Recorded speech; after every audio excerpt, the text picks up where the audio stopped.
You are not somebody to be tamed. You are not somebody to be put in place.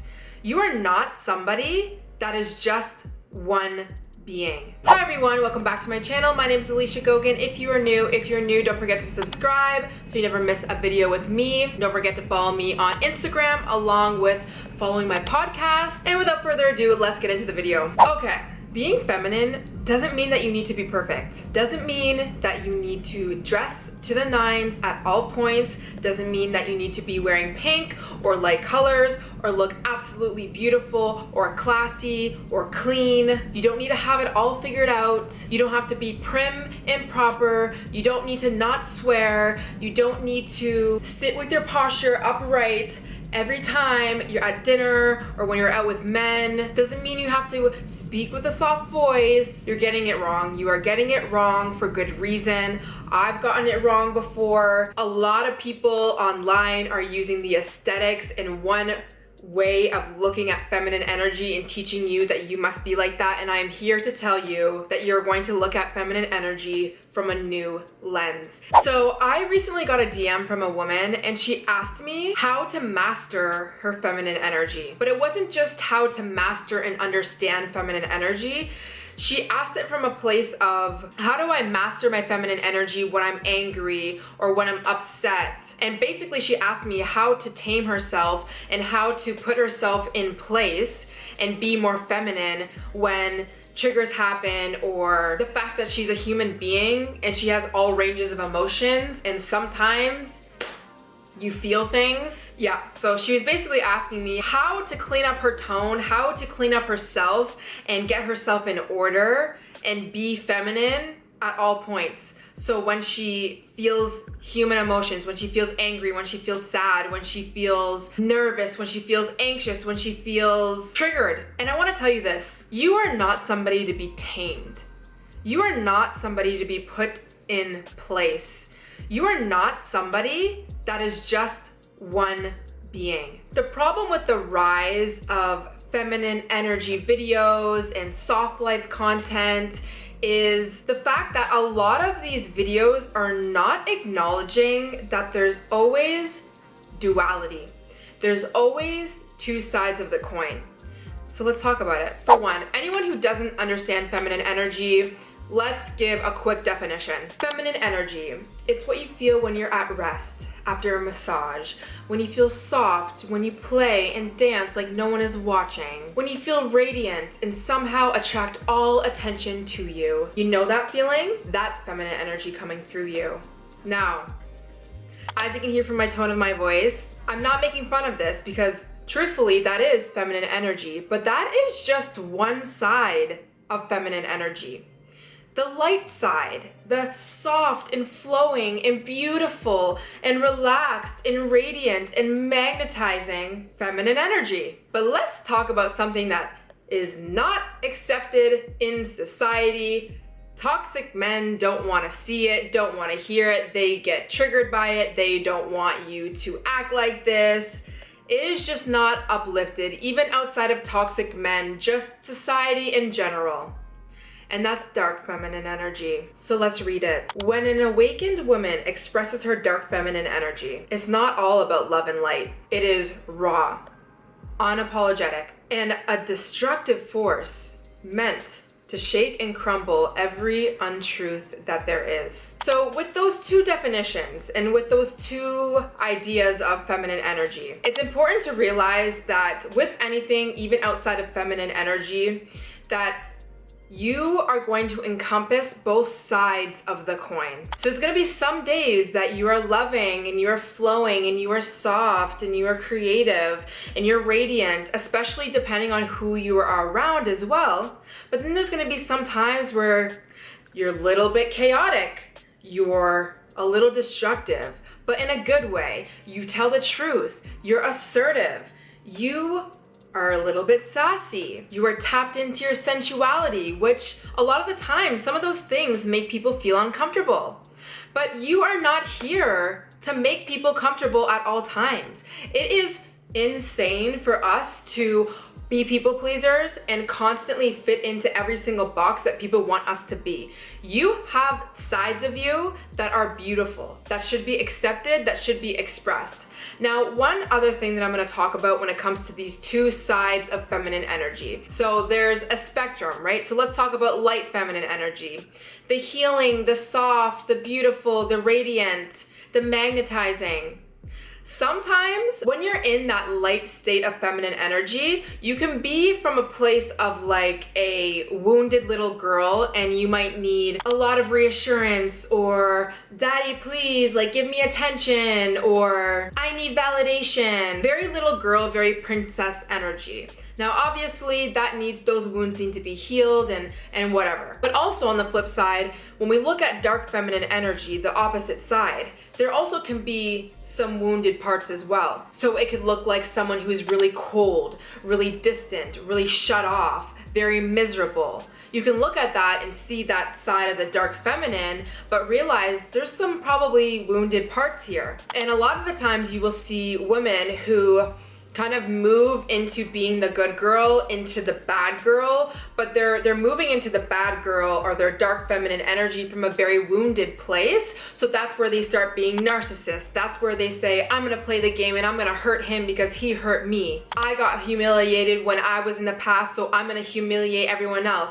I'm gonna put people down. I'm gonna think that I'm the best girl ever and no one can be me. I'm gonna become a narcissist. So you can see there's two sides, duality. There's two sides of everything here. And so when you're thinking about being in your feminine energy and you're struggling with being in your feminine energy because you're not always prim and proper and classy, it's okay that you're not like that. It's okay that you're a little bit sassy, that you have a little bit of attitude, that you're tapped into your sexuality. This is something, like I said, that society really shames you for and can shame you for. There's a very healthy and beautiful way that you can tap into your sensuality that is not you participating in things that might not be very helpful or healing from you, and it might be from a very wounded place. So maybe you're tapping into your sensuality, your sexuality, by indulging in hookup culture, but it's not helpful for you, it's not satisfying for you, and it's really out of a wounded state. Or you could be stepping into your sensuality, your sexuality from a very empowered state. You have a self-pleasure practice. You are being intimate with the men who actually care about you and want to have a very deep, connected soul relationship with you. These are beautiful things that we don't need to get rid of, but we need to take a better look as to why am I in which state of dark feminine or light feminine energy am I in? Am I in the wounded state? Am I operating out of traumas? Or am I in my empowered, divine, healed, feminine? Which actually does encompass both light and dark. And I really think a lot of the reasons why women, they struggle with being in their feminine energy is, first, they operate out of a lot of their wounded masculine or masculine energy a lot. They're very hyper vigilant. They're very hyper dependent. They don't know how to bring their walls down. They don't know how to step into and relax into their feminine energy.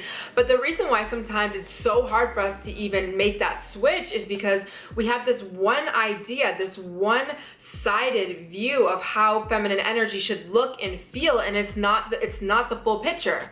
You can be seductive. You can have some sass. You can have days where you're freaking chaotic. You're allowed to do that. And I find that a lot of men, they are actually very intrigued and inspired by the feminine when she's embodied in both her light and dark. And this is not just for men. We're not trying to be in our feminine energy just for men, but it's just one example. I think we see this as well when we are looking up to women who are powerful, right? Like Beyonce or Rihanna. They give off not just this soft, feminine princess energy, but they have some dark feminine. They're seductive, they're beautiful, they're sexy, they're embodied, they're confident.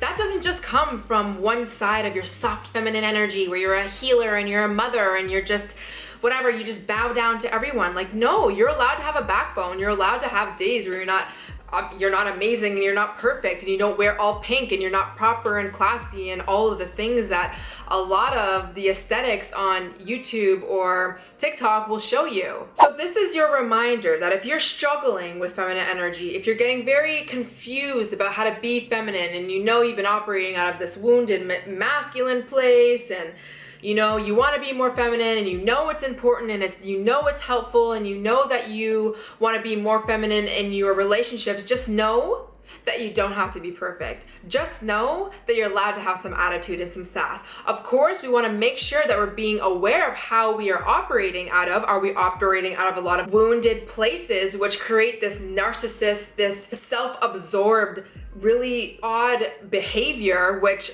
of course is also gonna potentially push people away and repulse people? Or are we just stepping back into our power? You're allowed to accept your dark side.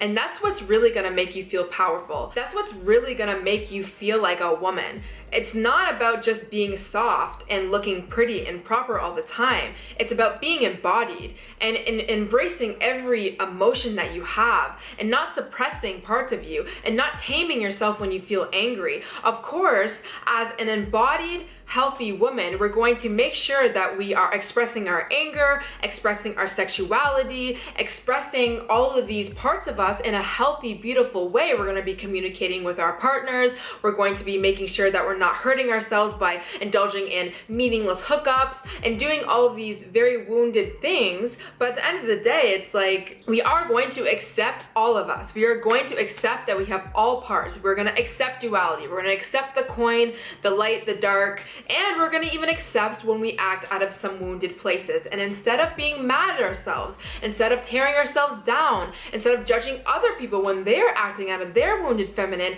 or dark feminine or whatever feminine they're acting out of, we're going to be loving. We're going to be accepting. We're going to be looking inwards and seeing where this came from. We're going to be self-healing, self-loving. That, to me, is what a true woman is. That, to me, is what a divine feminine or embodied, empowered, or whatever you want to call it is. And another thing that you must remind yourself when you're on this feminine energy journey or when you're trying to look into this, you are a unique individual. There is a spectrum. There's gonna be some girls who literally wanna wear all pink, they wanna be classy, they wanna be prim and proper because of their background, where they came from, the household that they're in, and just who they're around. And there's gonna be some girls who don't wanna be super preppy and classy and put together, or maybe they don't have the money to, or maybe they, whatever. And neither side is right or wrong, but just know neither side is right or wrong. So you can be whoever you want to be. You can dress however you want to dress. You can do things that are going to make you feel more feminine. That's okay if you do, if you get your nails done, if you get your hair done, if you do your makeup. You're allowed to do that. But just being very aware that you are unique. You're allowed to express all ranges of emotions. You want to, of course, make sure that you're not doing things out of these very wounded trigger places. You want to introspect, you want to go to therapy, you want to heal your inner child, you want to do all these things, but at the end of the day, you're a human being, even outside of putting all these labels on things, and embrace yourself, love yourself, and stop getting so obsessed about changing and taming and morphing yourself into this one ideal that you see on the internet. And if you're really interested in glowing up into the best version of yourself, not somebody else, then you need to go watch the video that is on the screen right now. I talked to you about what is really gonna make you feel like you've actually glowed up and why you feel like you're always working on your glow up journey. Don't forget to subscribe. I will see you guys in the next one. Bye.